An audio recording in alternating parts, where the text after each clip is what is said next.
Dibawa oleh masyarakat, kita yang akan dibawa oleh saudara-saudara kita, dan kita yang akan dimasukkan ke dalam liang lahat, kita yang akan dikuburkan.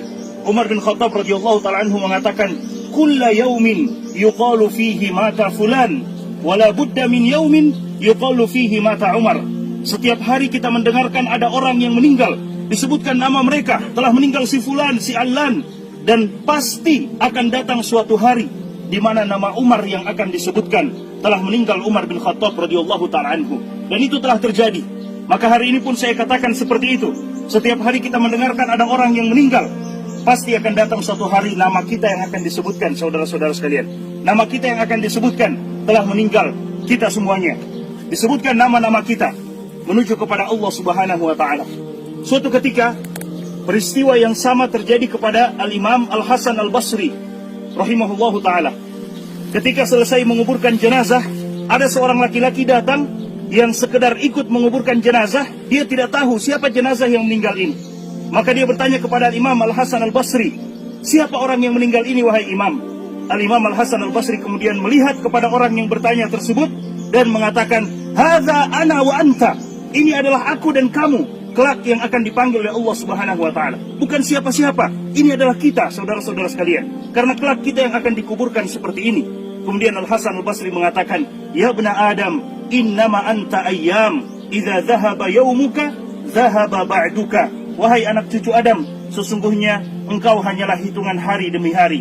Jika sehari dari kehidupan kita pergi, bukan berarti umur kita bertambah, tidak. Tapi jatah kehidupan kita hidup di dunia itu semakin berkurang. Sehari dari kehidupan kita pergi, berarti semakin dekat kita menuju kepada Allah Subhanahu wa ta'ala. Rasulullah SAW setelah melaksanakan penguburan jenazah seperti ini, Rasulullah SAW juga mengatakan kepada sahabat-sahabatnya, ya ikhwani, limithli hadza fa'iddu, wahai saudara-saudaraku, untuk keadaan yang seperti ini, maka persiapkanlah bekal. Persiapkan bekal, karena pasti kita akan seperti ini. Persiapkan bekal, karena ketika kita selesai dimakamkan, tidak mungkin lagi kita untuk kembali ke dunia, untuk menyiapkan, untuk beramal kebaikan, tidak mungkin. Setelah kita dikuburkan, selesai. Dan itulah yang disebutkan oleh para ulama kita dengan kiamat sukro buat kita. Kiamat kecil buat kita ketika kita telah dikuburkan. Karena tidak mungkin kita bangkit lagi untuk beramal ibadah. Selesai. Apa yang telah kita kerjakan akan kita dapatkan hasilnya.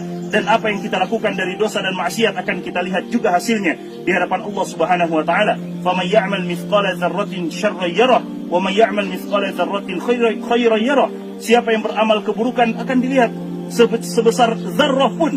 Kata para ulama kita, zarrah bisa diartikan dengan anak semut. Sebagian ulama tafsir kita mengatakan zarrah artinya anak semut. Bayangkan saudara-saudara sekalian, subhanallah, semut saja sangat kecil, bagaimana dengan anak semut? Sebesar itu keburukan atau kebaikan kita akan kita lihat balasannya di sisi Allah Subhanahu wa ta'ala. Tidak ada satupun yang akan dizalimi oleh Allah Subhanahu wa ta'ala. Limithli hadza falyamalil 'amilun. Untuk keadaan seperti ini, maka hendaklah kita mempersiapkan amalan-amalan yang terbaik. Selesai menguburkan, Nabi SAW mengatakan kepada para sahabatnya, Salullaha li akhikumut tathbit. Minta dan bermohon kepada Allah Subhanahu wa ta'ala untuk saudaramu yang telah dikuburkan ini, at-tathbit, kekokohan, keteguhan untuk menjawab, fa innahul ana yus'al, karena dia sekarang sedang ditanya oleh malaikat Munkar dan Nakir.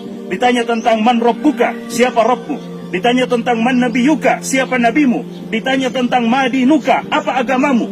Pertanyaan yang semua kita sudah mendengarkannya, tapi tidak semua manusia bisa menjawabnya. Siapa Tuhanmu? Kita akan menjawabnya dengan ibadah kita kepada Allah Subhanahu wa ta'ala. Siapa nabimu? Kita akan mampu menjawabnya dengan bukti nyata mengikuti Nabi SAW, mengamalkan sunnah-sunnah beliau dan menjauhi perkara-perkara yang beliau tidak datang dengannya. Dan apa agamamu? Kita akan mampu menjawabnya jika kita beragama dengan agama yang dibawa oleh Nabi Muhammad SAW. 3 pertanyaan yang kita mampu menjawabnya sesuai dengan bagaimana kita mengamalkan 3 hal tersebut di kehidupan dunia ini. Nabi SAW mengatakan seperti itu kepada para sahabat. Kemudian Allah Subhanahu wa ta'ala berfirman di dalam Al-Quran, Yuthabbitullahu alladhina amanu bilqawli tsabiti fil hayatid dunya wa fil akhirah. Orang-orang yang beriman, yang teguh dengan keimanannya, yang istiqomah dengan keimanannya, Mereka, kata Allah Subhanahu wa taala, yutsabbitullahu alladzina amanu bil qawli tsabit. Allah akan kokohkan mereka dengan perkataan yang kokoh, perkataan yang kuat, yaitu la ilaha illallah fil hayatid dunya, dalam kehidupan dunia mereka, wa fil akhirah, dan dalam kehidupan akhirat mereka. Dan kita semua tahu, kuburan bukan rumah terakhir buat seseorang, tapi kuburan adalah rumah pertama menuju negeri akhirat. Sebagaimana yang diriwayatkan oleh Utsman bin Affan radhiyallahu taala anhu, ketika beliau menziarahi kubur, beliau menangis, saudara-saudara sekalian, sampai basah jenggot beliau. Para sahabat yang melihat itu mengatakan, ya Utsman, dzukirat indakal jannah wan nar, disebutkan di sisimu tentang surga dan neraka, engkau menangis, tapi tidak seperti tangisanmu ketika engkau berada di sisi kuburan. Maka Utsman bin Affan mengatakan, karena aku mendengarkan Nabi SAW bersabda, al-maqabir awwalu manazilil akhirah, kuburan adalah rumah pertama menuju negeri akhirat. Jika kita selamat di kuburan kita, saudara-saudara sekalian, maka yang selanjutnya akan dimudahkan oleh Allah Subhanahu wa taala. Namun jika kita disiksa di dalam kuburan kita, maka bagaimana dengan yang selanjutnya? Rasulullah SAW mengatakan kuburan hanya akan menjadi dua. Imma yakuna raudatan min riyadil jannah, atau hufratan min hufarin niran. Entah dia menjadi taman dari taman-taman surga, atau dia menjadi lubang dari lubang-lubang api neraka, waliyadzubillah. Dan kemudian setelah menguburkan jenazah seperti ini, Nabi SAW mencontohkan kepada kita, menganjurkan kepada kita untuk sejenak berdoa, meminta kepada Allah Subhanahu wa taala agar Allah Subhanahu wa taala mengampuni kita yang ditinggalkan, memberikan kesempatan kepada kita untuk juga beramal. Salah satu doa yang Nabi SAW ajarkan pada saat sholat jenazah, saudara-saudara sekalian, pada saat sholat jenazah, Nabi SAW di antara doa yang beliau ucapkan, Allahumma la taftinna ba'dahu waghfir lana walahu. Ya Allah, jangan engkau berikan ujian kepada kami setelah orang ini meninggal, dan berikan ampunan kepada kami dan kepadanya. Karena orang yang telah meninggal selesai urusannya dengan Allah Subhanahu wa taala. Minal mu'minina rijalun sadaqu ma ahadullah alaihi faminhum man qada nahbahu wa minhum man yantazir. Kata Allah Subhanahu wa taala, wa ma baddalu tabdila. Di antara orang-orang yang beriman ada yang jujur dengan keimanannya dan mereka telah tunaikan kepada Allah, artinya telah meninggal. Wa minhum may yantazir, dan ada di antara mereka yang masih menunggu kapan waktu mereka untuk meninggal. Tapi mereka yang masih menunggu itu, kata para ulama kita, jangan pernah mereka tertipu. Berdoa selalu kepada Allah, jangan sampai Allah berikan kita ujian yang sebelumnya kita soleh, tiba-tiba kita meninggal dalam keadaan toleh, waliyadzubillah. Wa na'udzubillah min dzalik. Makanya Nabi SAW berdoa, Allahumma la taftinna ba'dahu. Ya Allah, jangan engkau berikan ujian kepada kami. Dan ujian yang paling buruk, saudara-saudara sekalian, ketika ujian itu menimpa agama kita.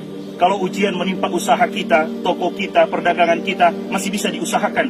Tapi jika ujian itu menimpa agama kita, mendengar suara azan kita tidak melaksanakan sholat, dipanggil untuk beribadah kita tidak beribadah, berarti hati-hati, karena ujian sedang menimpa agama kita. Dan itu tidak bisa kita dapatkan gantinya kalau kita tidak segera merubah keadaan kita. Allah Subhanahu wa taala mengatakan, innallaha la yughayyiru ma biqaumin hatta yughayyiru ma bi anfusihim. Allah tidak akan merubah keadaan kita sampai kita mau merubah keadaan kita untuk menjadi lebih baik, menjadi lebih menghambakan diri kepada Allah Subhanahu wa taala.